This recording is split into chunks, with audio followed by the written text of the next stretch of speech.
प्रधानमन्त्री बालेन्द्रमाथि सोध्नुपर्ने प्रश्नहरू नागरिकले सोधिरहेका छन्। Yes or no? नागरिकले छैन, अरू मिडिया पब्लिक कमेन्टबाट त छ। के त्यो पर्याप्त छ? पर्याप्त नहुन सक्छ। के संसदले सोध्नुपर्ने प्रश्न प्रधानमन्त्री र सरकारलाई सोधिरहेका छन्? संसदमा राष्ट्रसभाको बहुमत छ, त्यहाँबाट सोधिएको छैन। अर्को प्रश्न सँगसँगै जोडिने प्रश्न हो, राष्ट्रिय स्वतन्त्र पार्टीका सांसदहरूले सरकारमाथि पनि प्रश्न गर्न सक्ने अधिकार राख्छन्, तर उनीहरूले प्रश्न राखेका छन्।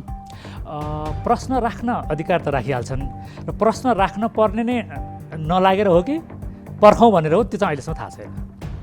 वा राष्ट्रिय स्वतन्त्र पार्टीका सांसदहरूले सरकार हाम्रै हो, त्यसकारण यो सरकारलाई प्रश्न गर्ने हाम्रो दायित्व होइन भन्ने पो ठान्छन् कि यस अर नोमा? नो। के सरकारले उठेका प्रश्नहरूको सही तरिकाले जवाब दिइरहेको छ? जनरली दिइ नै रहेको जस्तो लाग्छ मलाई। तपाईँलाई नेपालको सरकार, नेपालको राजनीति निरङ्कुशतावादतर्फ अगाडि बढेको लाग्छ कि लाग्दैन? लाग्दैन। लाग्दैन।